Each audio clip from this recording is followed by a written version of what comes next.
Hey ladies, so this week we are talking about testosterone. Everybody's talking about low T in men, but nobody talks about low T in women. And I did a post this week in my private group on Facebook, just kind of stating some of the symptoms and asking, hey, like how many of you women are having, two or more of these symptoms? And quite a few of you raised your hand. And I've heard from many of my clients and a lot of my friends, they go to their doctor, they get their labs, and their testosterone's low. And everyone's always so surprised, and I'm not, because it is natural. So once we, as women, we get out of our 20s, our testosterone naturally starts to decline. This is normal. However, the rate at which it's declining and the symptoms that are manifesting with women that have low T at such a young age, like early 30s, is not normal. So we're going to talk about what testosterone is, why we need it, when we make it, some of the causes of low T in women, and the symptoms, and then my tips on naturally things that you can do. And these are the most powerful things you can do in your lifestyle factors, your eating habits, your exercise, all of that. So we will start with what testosterone is. So testosterone gives us our sex drive. It gives us mental alertness, energy, and drive. And most importantly, especially for women, it helps us build lean muscle and suppress body fat storage. So without testosterone, we would not be able to build muscle. And this is so important as we age, because we naturally, not only do we lose testosterone, but we start losing muscle, we start losing bone mass, okay? And this leads to things like sarcopenia, which is the loss of muscle, and then osteoporosis, which is the loss of bone. So we don't want that. That's not good. And the more muscle you have, right, the better you sleep. The more sleep you get, the more testosterone you have, and the better your metabolic rate will be. So the more you will burn calories, and your body will be more efficient at using energy. So energy input and energy output. So a difference between men and women: men cycle through testosterone every 15 minutes in a 24-hour period. That's a lot. We don't. So women are not the same as men, hence why we have more body fat, we're curvier, we don't lose fat as fast, and we don't build muscle as easily. Or it doesn't look like we do. Even though we do build muscle just as well, we may not build as much of it because we don't have as much testosterone. So women have a 28 to 30 day cycle of hormones, and we have to contend with not just testosterone, but estrogen and progesterone. And so it's a lot more complicated, and we have a lot more ups and downs. And so we have a surge of testosterone between days 11 and 15 of your menstrual cycle. And during this period, you may notice a shift in your mood, even your libido, maybe you're more frisky. If you don't notice this, then likely your testosterone is low. And if you're like, well, I feel like that all month, like I have no sex drive, I have no energy, then your testosterone's probably low all the time. And so what are some causes of low testosterone for women? I mean, this is all around, but specifically I'm talking to you ladies today to be aware. So as I kind of state some of these causes, like think about where you fall with these things. So chronic stress is the biggest driver of low testosterone. It is the biggest driver of lots of things, downregulation of all kinds of hormones, and, fat gain, weight gain, and then the inability to lose fat, chronic stress. And I'm not just talking about like acute stress, so short-term stress. That's fine. Our body needs short-term hormetic stress. It makes us stronger. What we don't need is chronic stress. So that burden of having to perform, the burden of having to make money, feed the kids, cook meals, have sex, take care of everyone, pay the bills, do all the things. Like, this is stress on women that we were not intended to have, and it has a downstream effect on our hormones. And then we have lack of sleep, right? If you've got little kids, like who's getting up in the middle of the night with the kids? More than likely the wife. I mean, maybe it's your husband. Hopefully he's helping a little bit. Or maybe you're just in a tailspin and you haven't slept good since before you had a baby. So just one night of sleep that's less than 6 hours, so a 4 to 6 hour range, has just a tremendous cascade effect on all of your hormones. So it causes your insulin to spike and your glucose to spike for almost 24 hours. So you're going to be more insulin resistant the next day. So you're already going to be primed to store more fat. You're going to be more stressed out because you're tired, and then you're going to have more hunger cravings. So lack of sleep is a big one. Ladies, you need to be getting 7 hours of sleep a night. That's what the studies show, kind of the, some people need less, some people need more, but 7 hours is about the cutoff that people need to have healthy hormones and a healthy metabolism. Excess alcohol consumption. So if you're drinking alcohol, whether it's wine, beer, or cocktails, alcohol aromatizes testosterone, and that means it turns it into estrogen. So that's what alcohol does. So the little bit of testosterone you're making, ladies, if you're feeling like, hey, like I have no sex drive, don't be drinking to get your sex drive up. You may think it, like loosens your inhibitions or whatever. It doesn't. It's making it harder for you to, get in the mood and have a desire and have drive and want to do that. So cut out the alcohol because it increases estrogen and decreases testosterone. The other things that are so common with women: low fat diets, chronic low carb diets, prolonged calorie restriction, or malnutrition, just a poor diet in general, which the standard American diet is a poor diet, and that's what most people are eating. And when women aren't eating a standard American diet, they're crash dieting. So guess what? That's just down-regulating all of your hormones. So you do need to have, you need to be eating according to your age, your lifestyle, but you need to be eating whole foods, not ultra-processed foods. And then all of these things, one begets the other. So if you're struggling in one area, more than likely you're struggling in all of these areas, right? Because it's a pretty vicious cycle. So we can't just approach this with okay, well, I'm just going to fix this one thing. Well, that's fine, right? Small, steady habit changes. That's what I'm all about.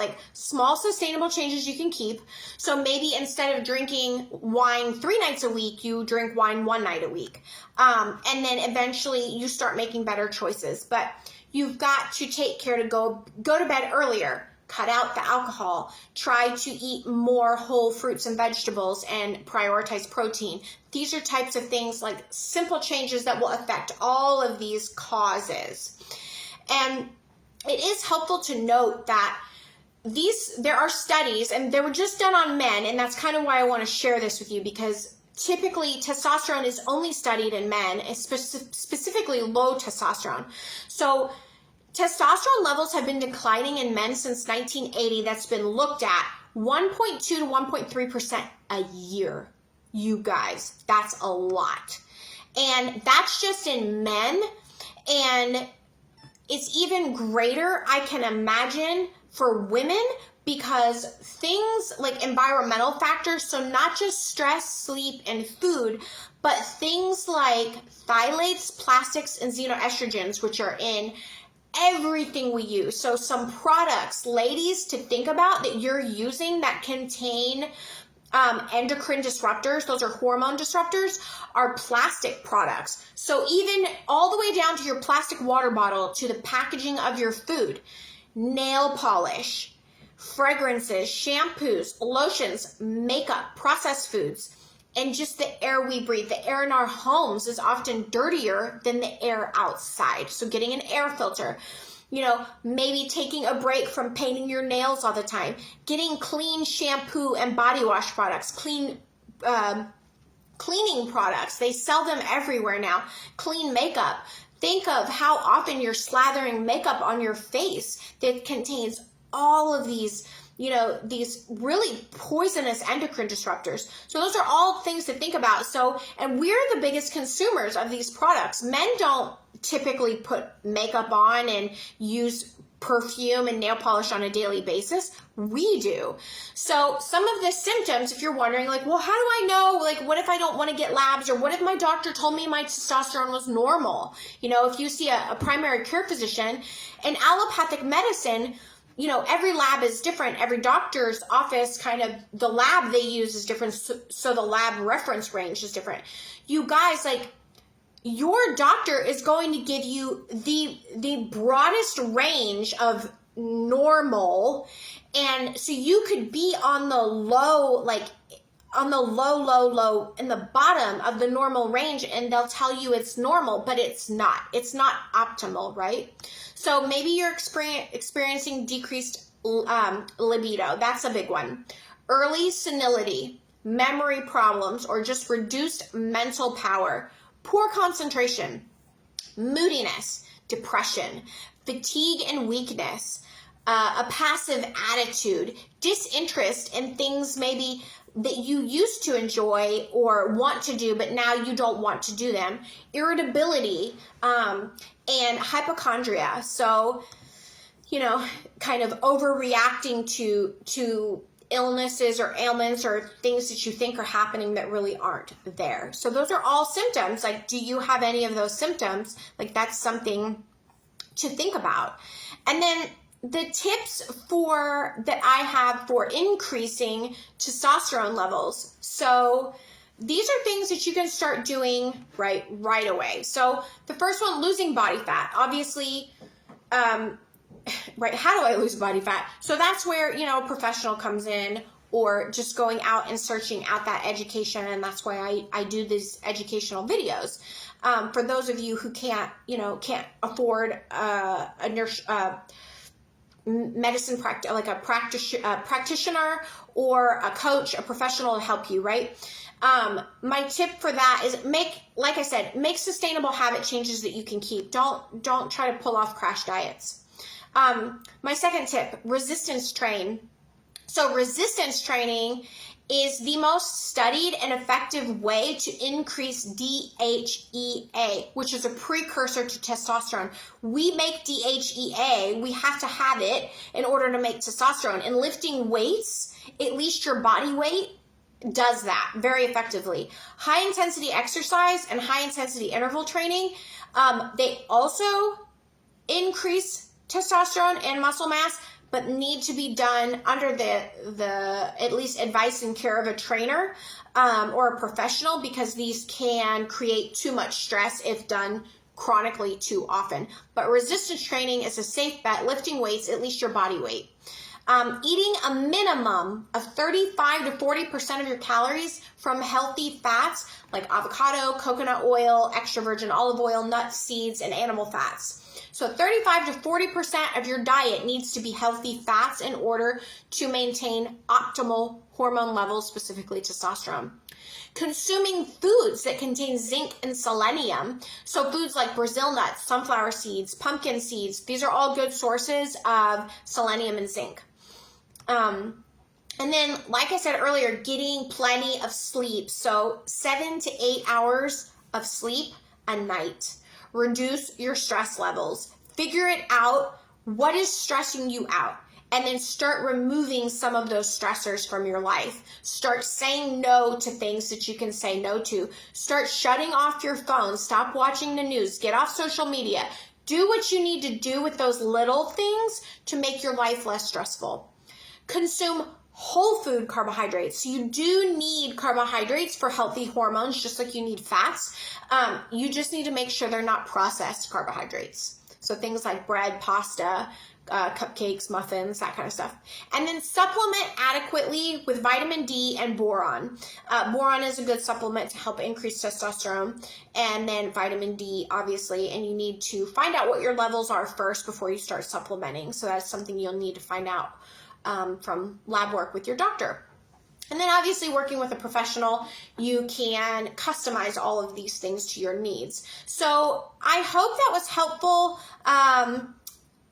talking about, all things testosterone for women. If you have any questions, please DM me. We're going to continue this conversation on hormones. I would like to touch on like what is progesterone, what is estrogen, and same thing, like causes of low and high estrogen. And then we're going to talk about causes of low progesterone, kind of those years. If you're, age 37 to 50 and you might be going through perimenopause, or maybe you're in menopause, postmenopause, we're going to talk about hormones for those stages of life. So stay tuned in. You can follow me on Instagram, Missy_EatWellNutrition. If you haven't joined my group, I have a private group where I offer tons of education and resources and recipes. DM me if you have any questions. Thanks, guys.